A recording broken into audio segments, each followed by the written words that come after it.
I guess I'm making this video for Andrew Bridgen because I find this quite interesting now. After he's just done his little, well, not little, big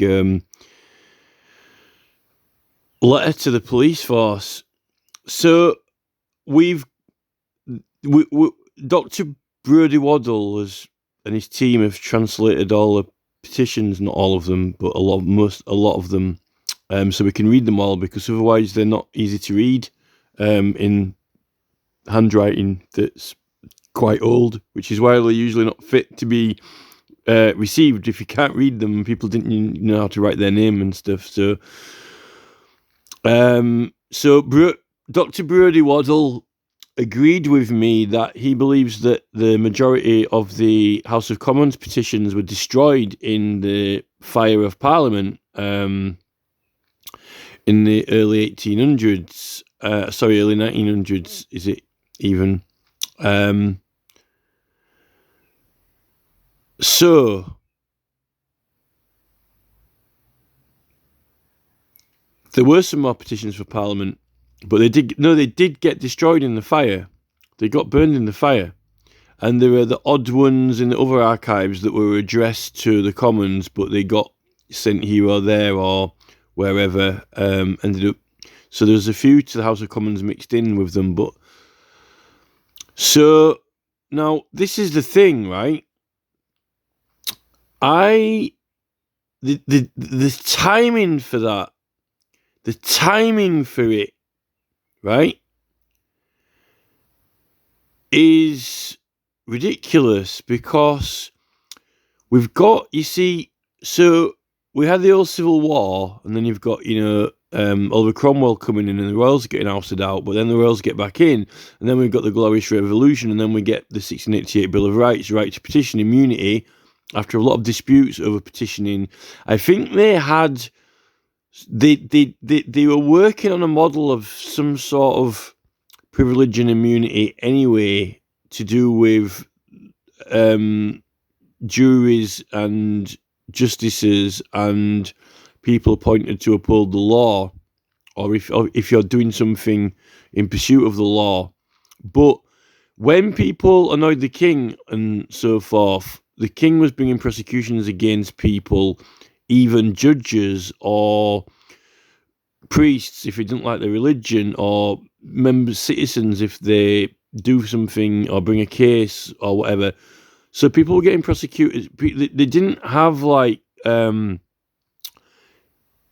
I think the public, if they were bringing a case, I think there was some sort of privilege or immunity going on, particularly from Magna Carta, from barons and lords. But what it was, as a king was still bringing prosecutions against people, mainly priests and people who didn't conform with the religion or any other issue. And I think that 1688 Bill of Rights was to clarify the pre-existing privilege and also protect everyone in proceedings and so forth. Now later on, you can you can still get prosecuted, but if judges can be prosecuted, but if they get prosecuted, they don't end up with convictions criminally like we do. They get struck off the register or whatever from their job and so forth. So after 1688, we've got this period with the right to petition through the 1700s. Now the thing is that there wasn't a proper police force. So, I mean, obviously you've got royal guards and so forth, and you've got sheriff and constable and so forth, but you've got this petitioning business when it can be over civil or criminal matters or whatever. And then you've got all those, pistol duels and all that thing going on through the 1700s. So there's still quite a prominent responsibility of the public for a burden or responsibility of their own kind of like policing and enforcement to a certain extent, which is, I think, why the privilege and immunity is important. and more recognised and understood its purpose, basically. Which I would say policing policing policies of the law. Now, the thing is, I know that there was some early police in Scotland as well. That's why we get the new Scotland Yard in London. But we've got these Bow Street Runners, but they weren't called that. The public called them the Bow Street Runners, right? Nicknamed them the Bow Street Runners. I don't know whether this is this like real? And has anyone got an old book that's got this in to confirm it? Because I know someone's like conjured it up on the internet, but apparently they were called the Bow Street Runners, right? Or the public called them the Bow Street Runners. And they were just like some kind of notorious law enforcement of famous magistrates in London. And then I think that was actually just halfway through the 1700s. And then once we get to 1800, then we get these, we got the Metropolitan Police Force, you see. So they get this Metropolitan Police Force in London, and that is actually a proper police force. So if you're forming a proper police force, eventually, even though those Bow Street Runners have been sort of knocking around, they're starting to have law enforcement under certain people are designated to do it, right? Now, I think that, this is what I think that this right to petition in business is a big deal because of the Glorious Revolution and the 1688 Bill and all the disputes through the Civil War. And I think the immunity in the 1688 Bill of Rights is a big deal. And people's right to bring cases themselves, like we do now with civil cases, but also for other matters, right, is a big deal. Now, if you suddenly start actually getting the police force dealing with it instead of us taking care of matters, then there's going to be a bit of a question between the police doing their duties and the public when they're doing it. And they've got immunity and the police has got immunity. So there's going to be a bit of a clash, a bit of a conflict in powers, isn't there? If you think about it, because the immunity is your powers, or you haven't got any, right? Now, this is when we have the Great Fire of London. Not the Great Fire of London, sorry. Parliament, the Great Fire of Parliament, sorry. The Great Fire of Parliament, when Parliament burns. And this is when Dr. Brodie Waddell have said that all those petitions, the Commons petitions, were destroyed. The main bulk of them, which is the evidence that we need about the right to petition and a lot of what the people were petitioning about, particularly criminal cases and so forth. And then there'll be probably those records from Painted Chambers and stuff like that. I don't know whether those were the Commons ones or the Lords ones. So Dr. Brodie Waddell, he's an expert in this. But we've still got some of the other petitions from the Quarter Sessions, House of Lords and Privy Council, believe it or not. But the Commons ones were burned. So we've lost them. Now, isn't that a coincidence? The right to petition, the Bill of Rights, the old bill, the Bill of Rights, and all the petitions burning from the House of Commons archives. So that's interesting. And then after that Fire of London, these Bow Street Runners merge with the Metropolitan Police. And then we've got the really proper police force. Don't worry, we'll deal with all this. You don't need any immunity. You don't need any privilege. We'll deal with it all.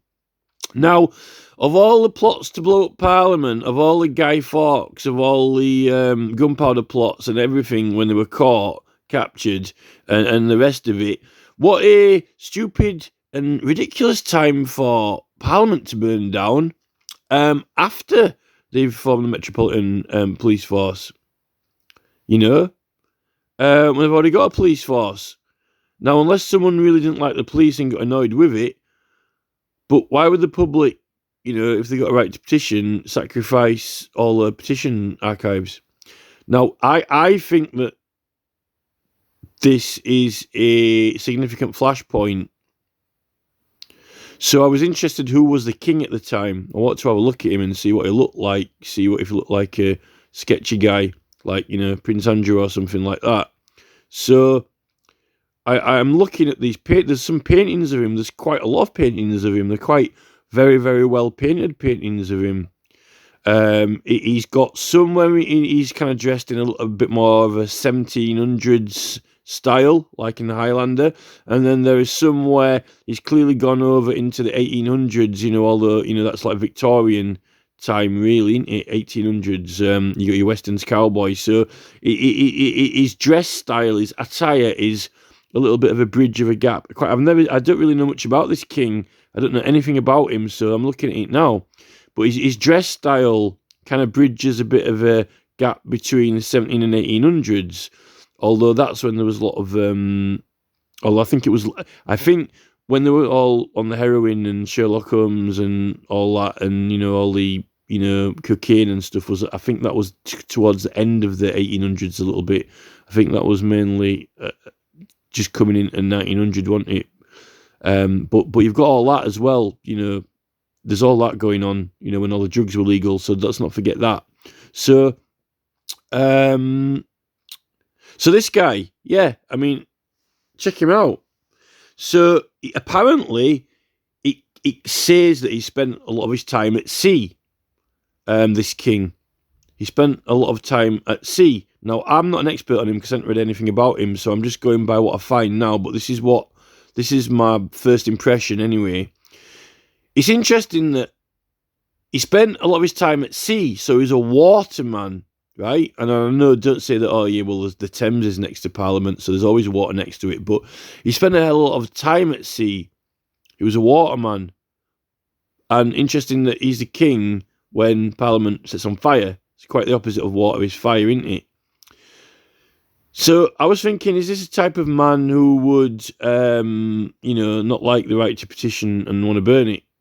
All the petition archives, you know, or would the police do it? You know, if the police is a new force and they've got powers and, you know, they don't like the fact that all this public have got the right to petition, could be getting in the way of policing if people are claiming petitioning right, even though they've got it. And, you know, it would be convenient for the police if all those petitions in Parliament and all the evidence of all the casework and a lot of it did burn.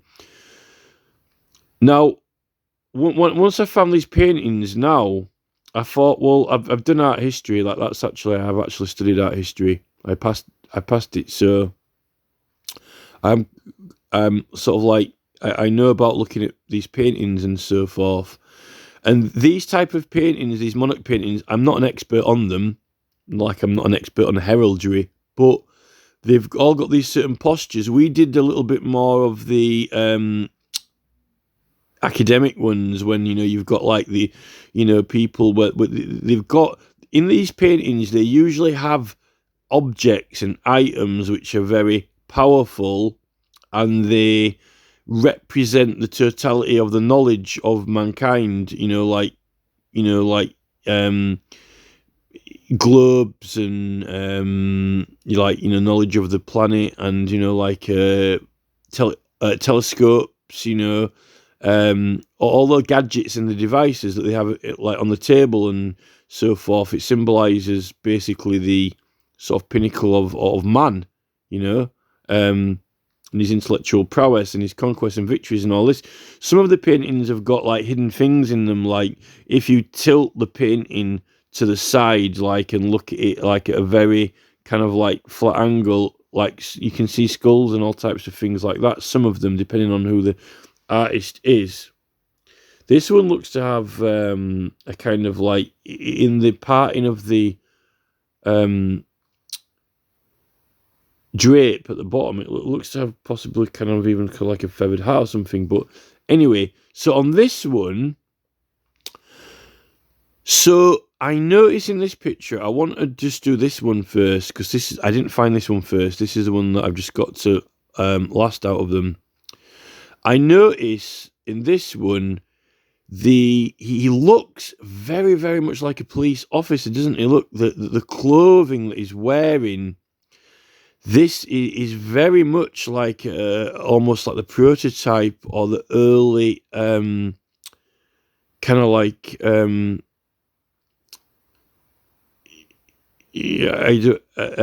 the kind of like sort of conception, didn't it, of the police officer's uniform almost, or the chief officer or constable. You never. I mean, I know that the king sometimes he wears like a navy blue naval.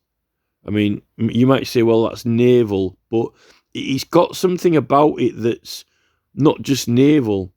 I mean, his hat is on the table there. He has got a naval hat. It's on the table. But the thing is, if you look at him, he's got these two straps, these two golden straps, but they're kind of like sort of attached to the table, or they go to the table, and they're bowed. They're bowed. So if they did have these, or if the public were calling these those Bow Street magistrates, the Bow Street runners at the time, and it was this police force merged with the Met. I don't know when this painting was painted exactly in the exact month or week, but it would suggest it would suggest like some maybe kind of a hint or a notion or gesture at this, the Bow Street runners and the force, the police force, particularly the Met Police, if they merge with them, and with the uniform and those two golden bow shapes.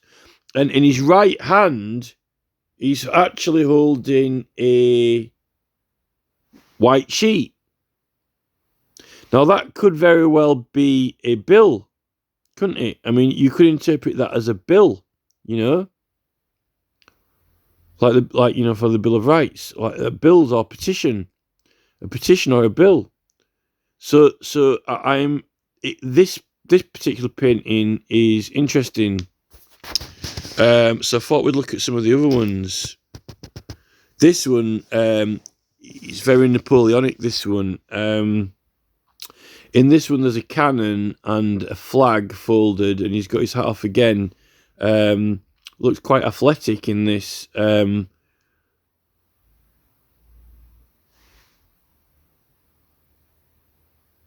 Quite interesting. They've got those.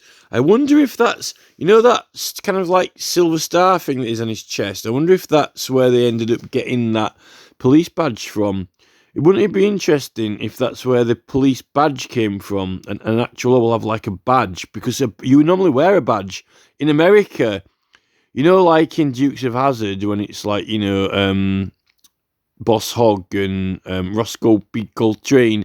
You know, when English people don't think of a police officer wearing the badge, do they? It's usually they pull a wallet out. It's in a wallet. Why would you have it? Why is it a badge then? You know, why not? What, you know, the whole point of a badge is that you wear it, don't you? Why? Well, no, it's like this. The emblem. The emblem. He's got that emblem on his chest that all the police have ended up adopting now. I know military don't have that. They have like medals, don't they? They have like stripes and medals. It's not this big kind of like shield or starry shaped thing. In fact, the sheriff's a star, isn't it?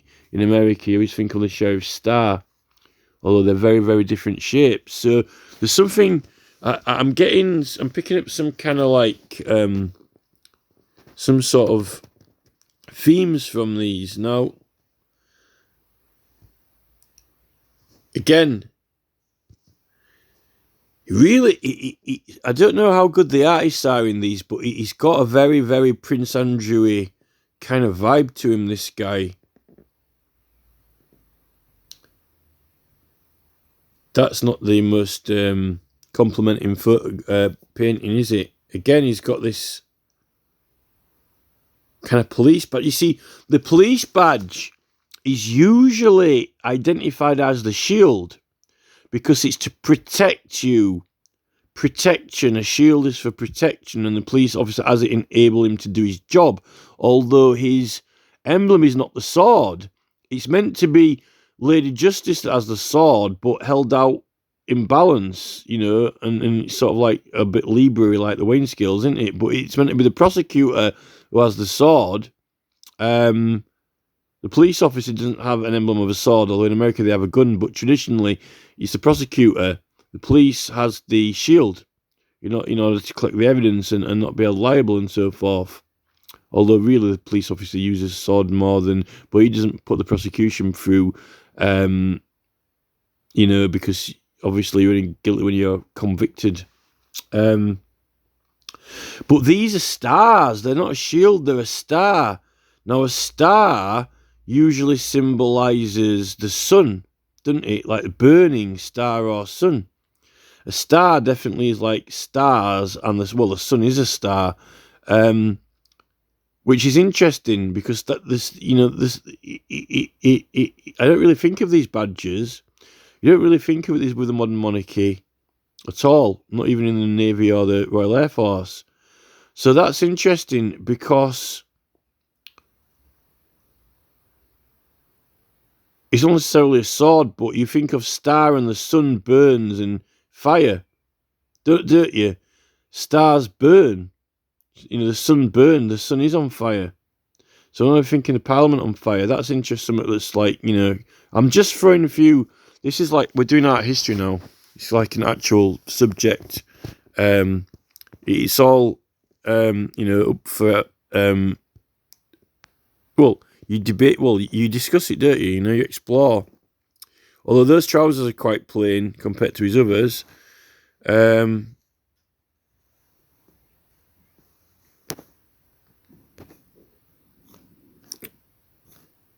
Is that another version of that picture?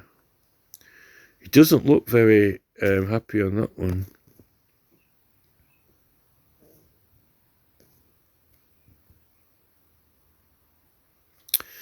That's very similar to the other. You see, look, he's got this. It's silver though. This star. He's got a silver star.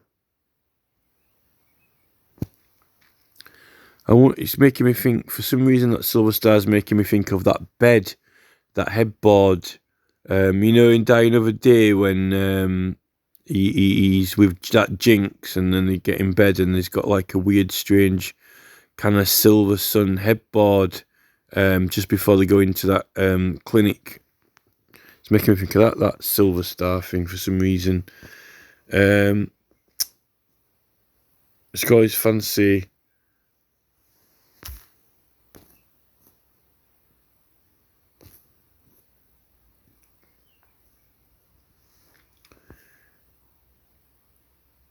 Does this look like the man who would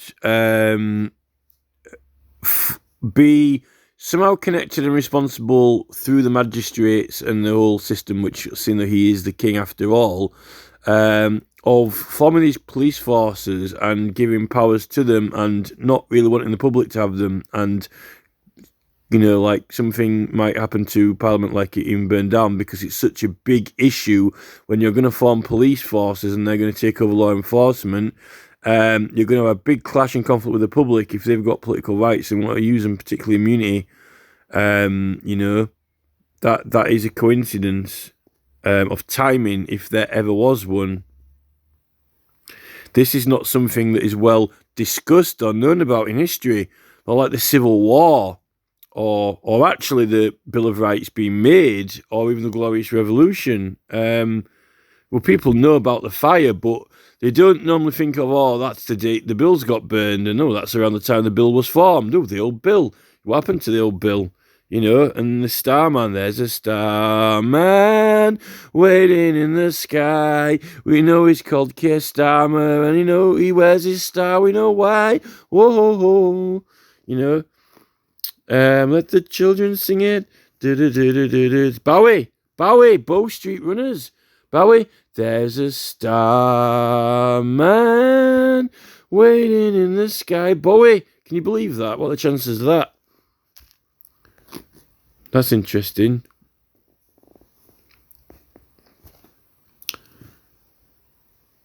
One, two, 3, 4, 5, 6, 7, 8. It's an 8-pointed star. It's kind of like not symmetrical. It's almost kind of like got an eye kind of shape in the middle of it, or oval. It's not a perfect circle. I don't know really what. I'm not into heraldry or anything or whatever, but it's some order of the Garter of God knows whatever command or something. But if there was anything, this guy was in there when the police force really properly was formed. A police officer carries a star in America. Did you know that? I know he carries a star because I watched Dukes of Hazzard, but I never made the connection between these things myself. Again, this one's got a red cross in it.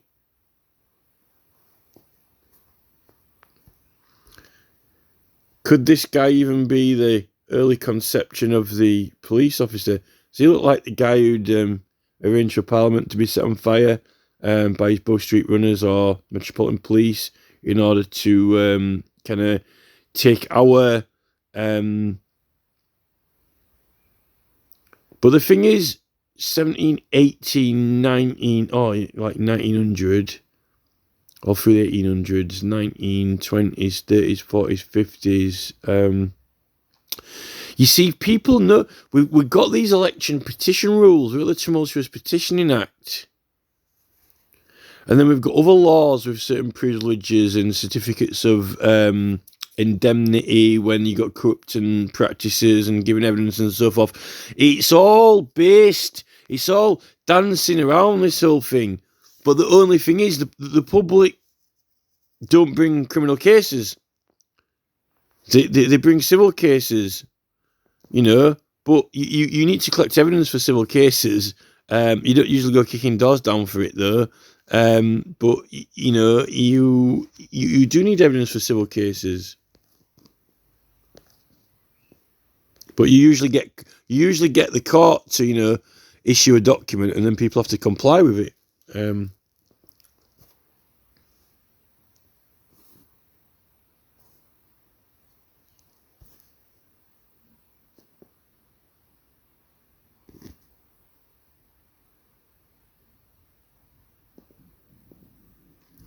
Got a bit of a Nigel Farage look about him there. I don't know if you'd agree with me or not.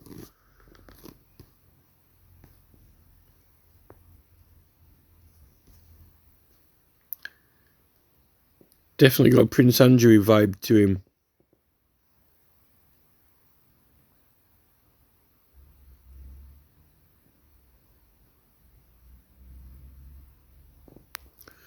Although we don't know how he looked or sounded. He's got a knot there. Quite an elaborate... that's very, very flashy, isn't it? I think is that the full one of it? It's like a proper mayoral necklace, or if I ever saw one, look at that. A knot.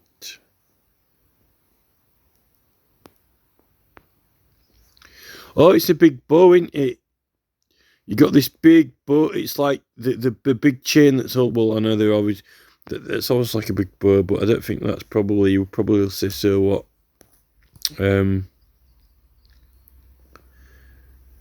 Now that costume is very, very, very 1700 style, whereas the other stuff that he's wearing is kind of more getting into 1800s, early 1800s, isn't it? He's got his sword there with him, and a garter on.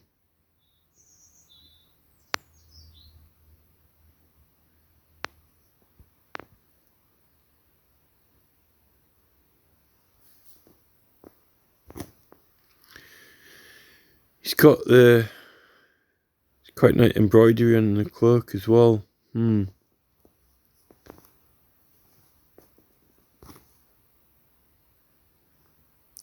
there, I've never seen tassels so big. There's something about that tassel, like the long bits on the bottom of it, kind of like flame-like. So I just want to... There's another picture as well I saw earlier that I want to show you. It was the first one that I saw, actually.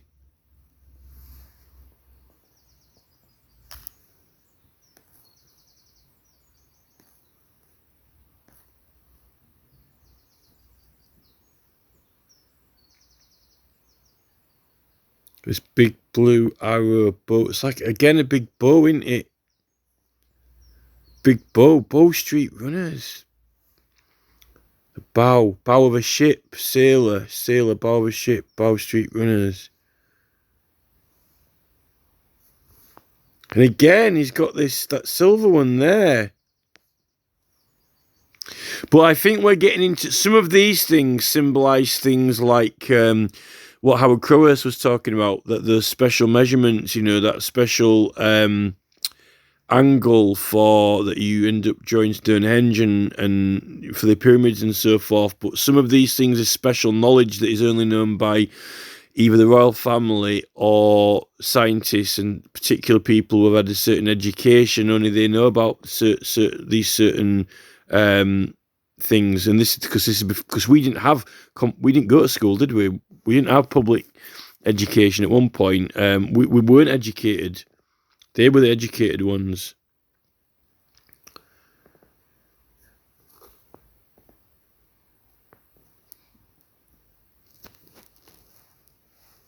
Where's the... I wonder if...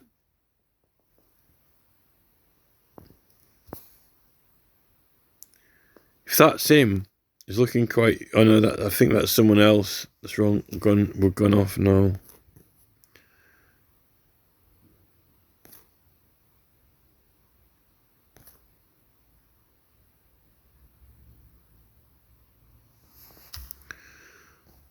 Where's that first picture that I saw? Vote for Pedro.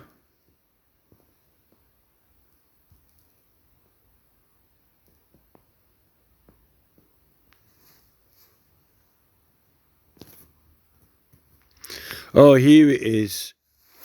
Right, this is the picture that I wanted to look at. Now, this is very, very, very, very interesting, this picture. Really interesting.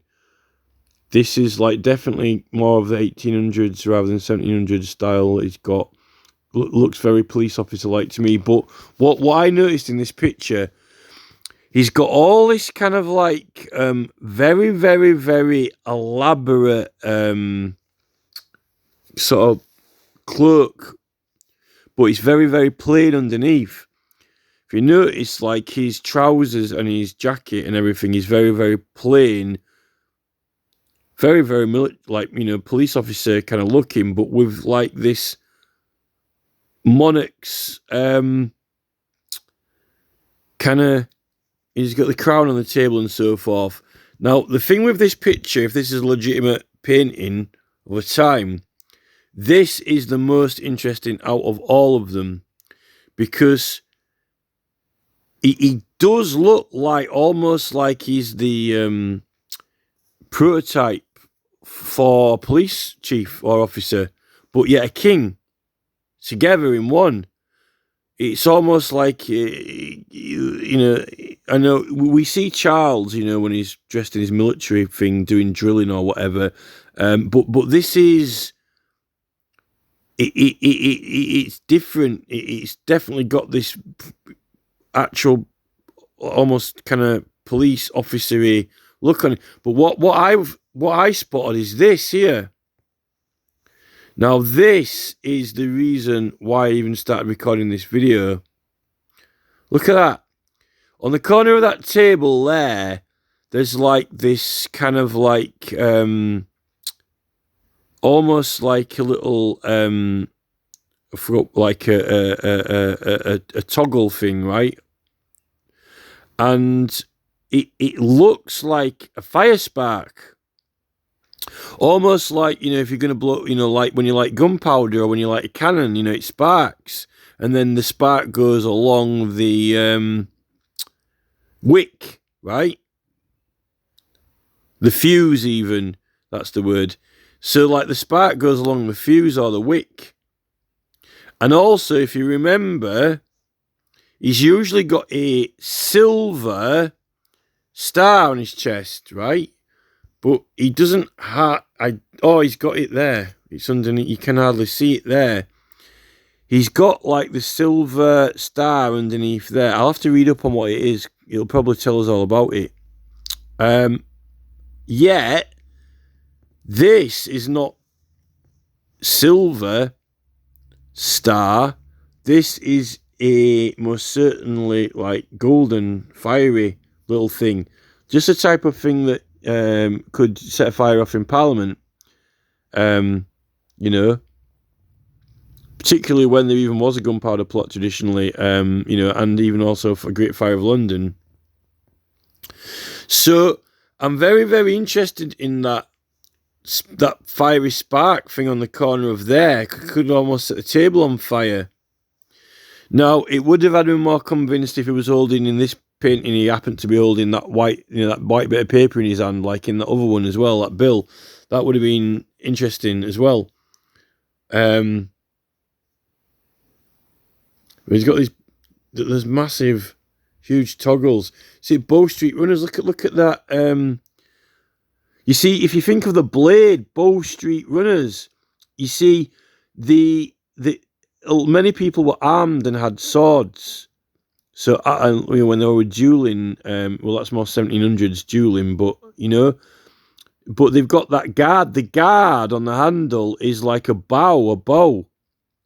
And, you know, you use your sword, you run people through with the sword, like Blade Runners, and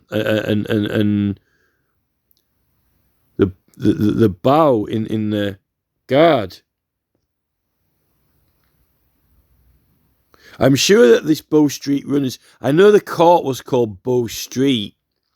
I know the court was called Bow Street. But if you think of people, you know, people had swords on them in those days, you know, many people were armed, you know, it was just how you were. There's something about this that, I mean, obviously, you know, it was a big deal, Parliament burning at the time, no doubt. But why would he pose for a painting with his hand near the spark? That's the thing.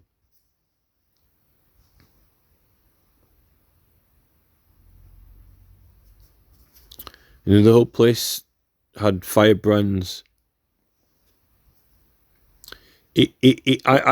There's something about this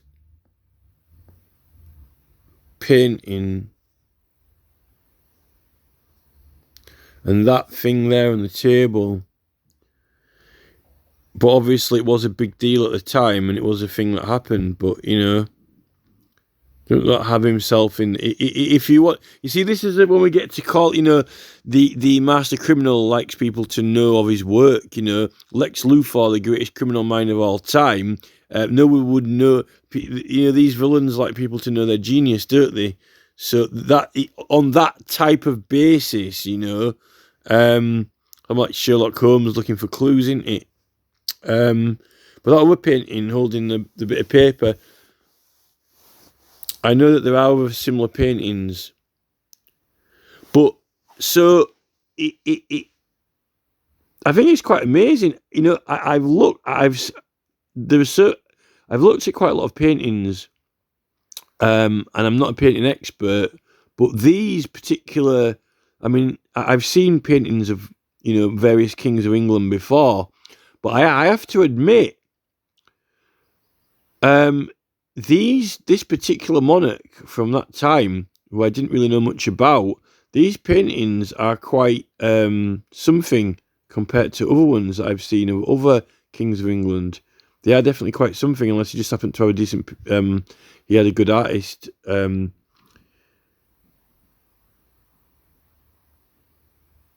I think that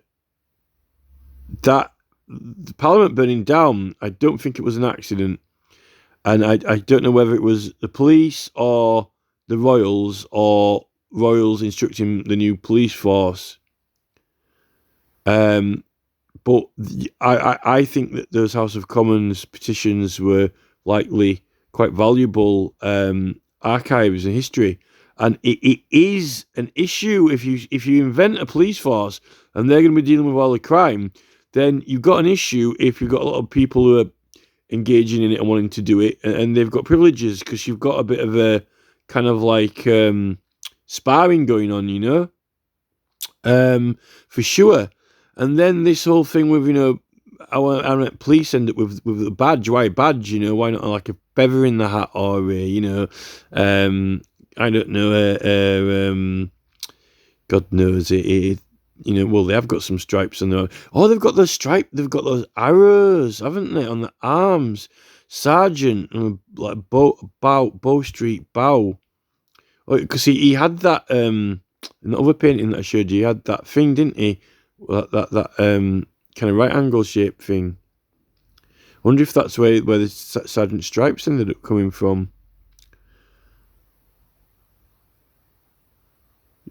You never really see the Sergeant Stripes when you when you see films like naval, like Master and Commander at the Far Side of the World. So now that we know about how important those bills are, and they all got burned, and the fact that they call it the old bill, but that's funny. That's a good joke, because we're just looking for those old bills.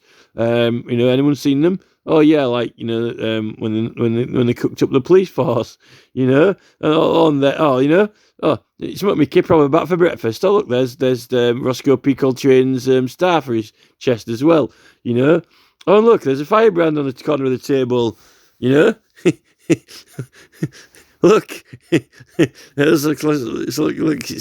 a fuse, short fuse. It's almost like out of a fistful of dynamite, isn't it? Short fuse. I wonder if Sergio Leone knows about these paintings, and that's why he did the short fuse thing in the fistful of dynamite or whatever. So it's a table full of dynamite. So yeah, I just wanted to say that since that Dr. Brodie Waddell, I want to start reading some of those petitions, but I ain't got time. I wish so. It makes sense. I think that the burning of Parliament, I think there've always been terrorism, and I don't think that it's always the people. I think that a lot of this terrorism is from people who in power, who aren't at work all day, aren't glued to the job, and who can afford not to be glued to the taskmaster, stacking barrels or, doing this, and the rest of the time they're in the tavern drunk, who is got the money and the time and command of people to organise things, but maybe it's an ongoing conflict. So I think that's worth it's worth a few things to throw in there for discussion anyway. I really think that is like, he's either when was this painted? Does anyone got the date of when it was painted exactly?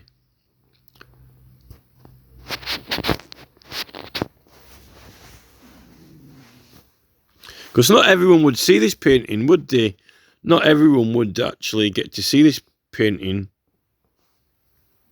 Only people who are privileged.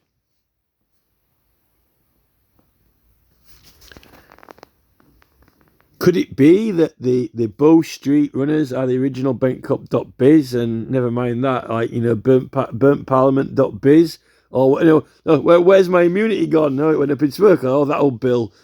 We've got it now. No, we don't need the bill. We are the bill, and we'll have the trinkets and shields on the chest. Oh, Star Chamber. I wonder if that's because of the Star Chamber and the jurisdiction of. I'm starting to think that it could have something to do with the Star Chamber going back to the 1400s, but it'll tell us if we type it in what it is. But this is like, I'm just kind of like, I'd like to work it out myself without reading. Like, I'd like to guess what it is. I'd like to kind of like work out what it is myself before, and then read it and then find out that I was right. Wonder if it's to do with the authority. I wonder if that comes from the authority of the king and the Star Chamber, on the basis that the king is meant to be the light or the sun or whatever. But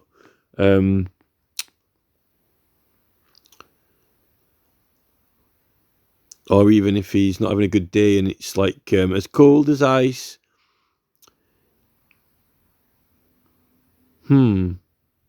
Oh no! Doesn't they? Just a minute. doesn't the don't they have that? That's what they do, don't they? In Die Another Day, he meets that Jinx to get drunk. Then they go back to his apartment in that bed with the headboard that's like that star, like a really cold silvery sun. And then Jinx goes into the lab and then blows it up, and it all sets on fire, the whole thing, doesn't it? The lab, they set the lab on fire, don't they? And she's got those papers, like all the papers. She destroys all the documents, and all the papers get destroyed in there. Don't you think that's a coincidence? Don't you think they might have known something about this in that when he wrote that Die Another Day film?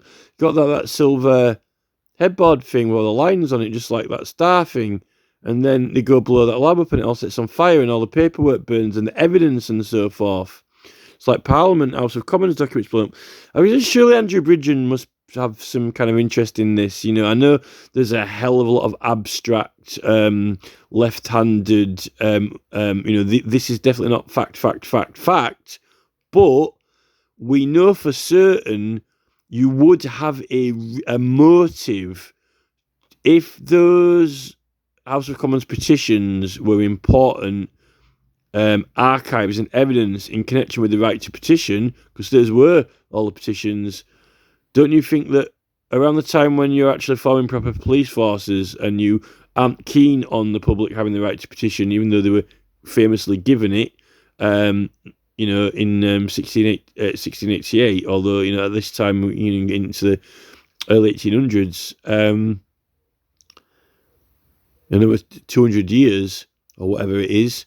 Don't you think that you would kind of want to sort of what a shame Parliament's burned down. That bill and that it's amazing we've actually still got the Bill of Rights itself anyway. But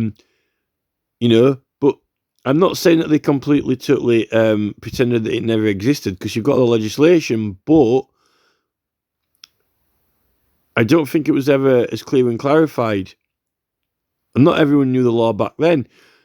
There's something going on, through you got this Representation of the People Acts, women's rights. There's clues all through the legislation, but we don't have anything about. There's a Tumultuous Petitioning Act, but there aren't any. It is a proper act, but then after that doesn't give you the protection, though. That is just that evidence that there's a special procedure for prosecuting petitions and bringing them through the courts. So we've got our own proper legal process for it, which now is like a joke. We've got this joke process, which is not really any respect or regard at all. That's the difference. But that Tumultuous Act was all the way up to 1986. So all through the 60s and 70s, you've got all these things coming out, the petition election rules, which have got similar sort of things in them. The Corrupt Practices Act, which has got similar sort of things in them, but not quite, you want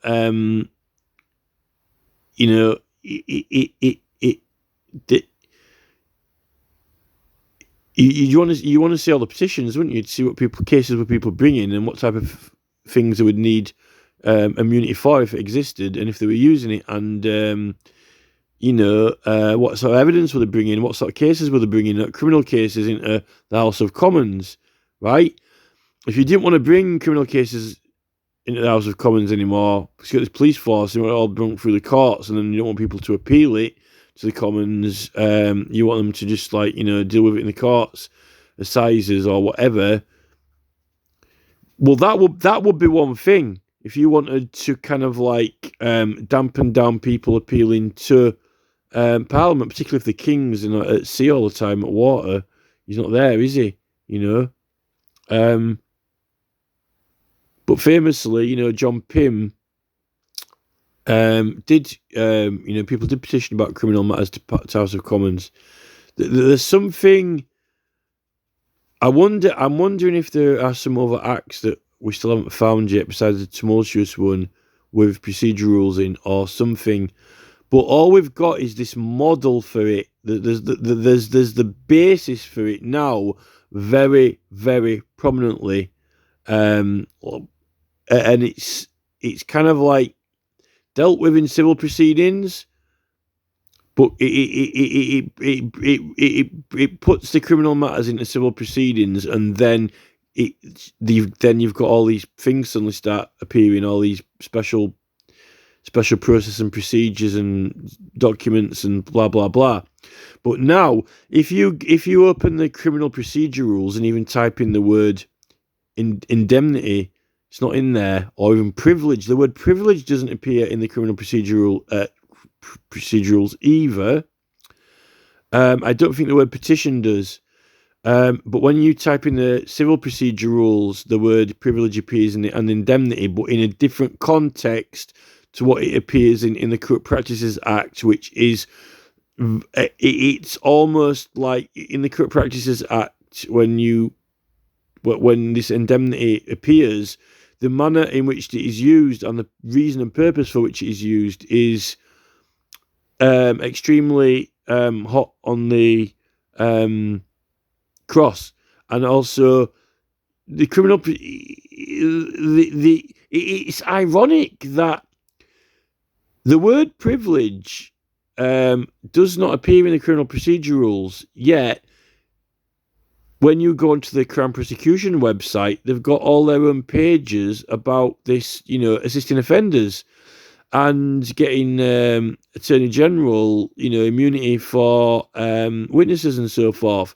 But when you type these words, search terms in the criminal procedure rules, which is, it doesn't show up at all. It's all on the CPS's website, which is, I find, is quite interesting. So, it would have been,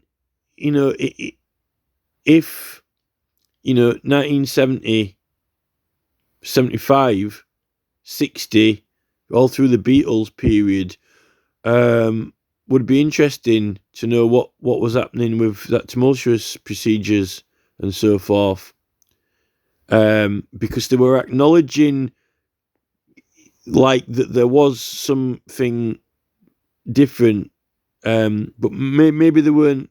There's no House of Commons procedure rules, is there? I don't know if you can have. Maybe you can't have any because we can't have any procedure rules. But then through all the other acts, there's all these weird clauses like, if there would be any reason that you could think of why, the judge cannot, then it can be remitted or overturned. There's all these like catches where you can like have like, almost like rule of six. There's this, all of these acts have got this weird kind of clause in them where it's like, if there are any reason you can think of maybe where none of this applies, then it doesn't apply. It's in all of them, even in the local government acts and so forth, which is like it's why I think Rees-Mogg has almost got like Ronald McDonald's face at the back of his head, and he's like smirking, I know something you don't know type of thing, But if you think about it, if you've got a trial by jury like Extinction Rebellion are doing, you've always got the chance under Magna Carta of, if facts being known and truth being known, that the jury can, if they want, forgive you and judge it completely on their own opinion and not have to bother with point of law.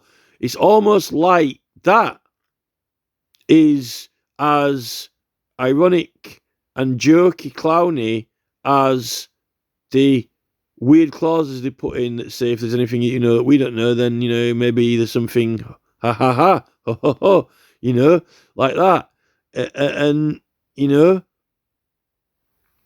but when you read the 1688 Bill of Rights, it just basically says it pretty straight. If you bring in, I think it's it effectively is indemnity because you are pursuing another matter. And what is the basis of that? Well, how on earth can a police officer break your door down? Oh, he's acting on behalf of the Crown. Yeah, but you're acting on behalf of the Crown.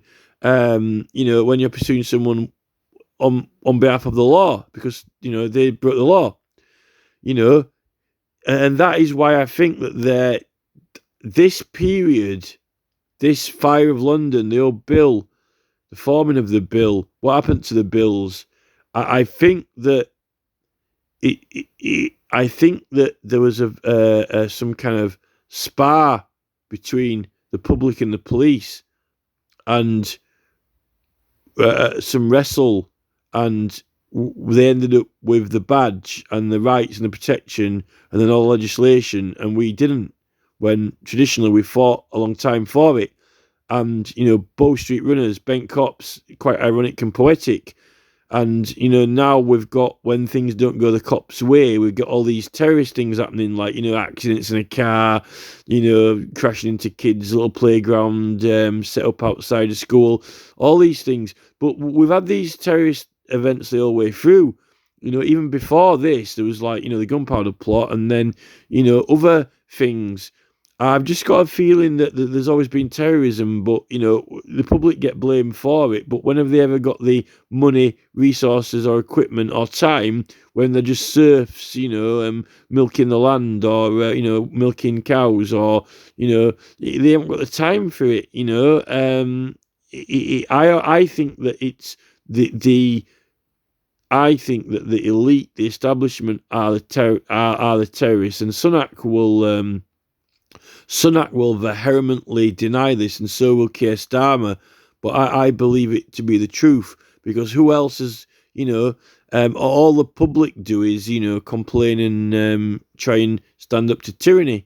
And sometimes they win, but I don't really think they ever do win, because they always do something like the Bill of Rights, and they always claim that they're, making comeuppance for wrongs, but then they always pull the next, it's the next scam, the next trick, the next con, then it's the digital ID cards, then we're all got mobile phones, now we're all being filmed, then it's all the nano diseases that they're putting in, every time, they're always, every time.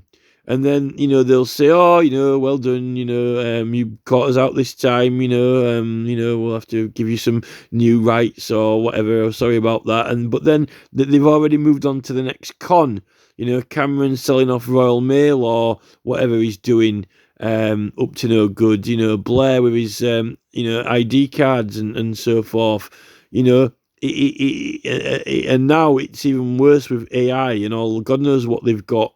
All these, I don't think these people can be trusted with all these weapons. I mean, look at Putin, with nuclear weapons.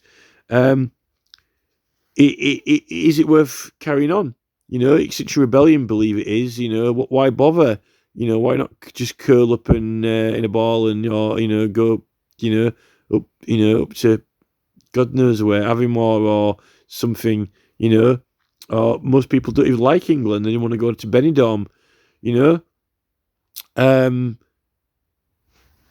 So this guy, no, he definitely, there's definitely a suggestion, that it's, I think it's like a viable theory. It's definitely a viable theory. This guy, almost like the first. Although the king's always had, his justices and sheriff and constable and so forth, but make it into a nice, neat and tidy police force. It's almost like there, isn't it, with the badge? I wonder if they had the badge before, like in the 1600s. I wonder if they had the badge for the Star Chamber. God knows what the lords were wearing back then, but oh no, I've got some paintings. No, we've got those paintings of like Bedford, Essex, Brooke. I've not seen any of them with any trinkets, although this is the king. But then again, I've seen some quite impressive paintings of like scientists and people like that who have got quite extravagant things. Sir Isaac Newton painting and so forth. There's definitely some Bow Street themes in these anyway, that's for sure. That firebrand is joke. That little fuse, that flame, that fire fuse.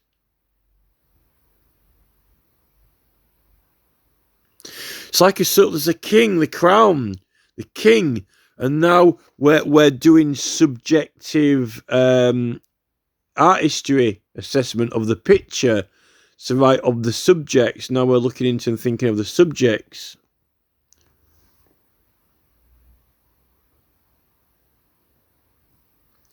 But there's no, unless you could think of, see all these little white things that he's made all around. They could almost all be the petitions, couldn't they? You know, all the little and almost like black lines, you know, for the Bill of Rights. You know, it's the subjects to petition the king, and all prosecutions for doing so are illegal. You know, like, I don't know if they always have that pattern around. I've never seen that stripe pattern before. Almost like all there are little bits of paper, isn't it? Like little bills all the way around. But that's just what I think. Oh, there's one starting his throne there. That's the bit more like the Iron Cross shape, that one. What's he got? Is that a glove in his hand? I think that's just a glove. Could be a bill though, but it's not a very clear picture.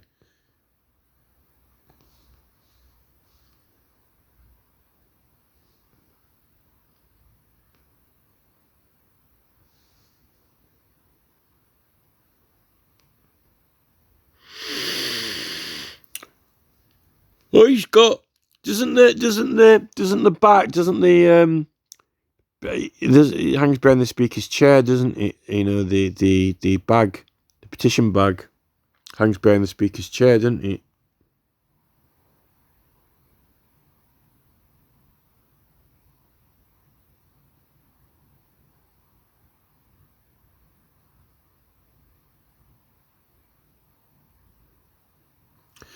Do you think there's anything in that? Right, the subjects. Who else might bid out of bills? Oh, that would be something. It was the old bill, wouldn't it? If this guy's like the nucleus, the inception of, that's the word, the inception of the old bill, when he's got bills all the way around the edge of his cloak. I haven't seen that pattern before on any kings before.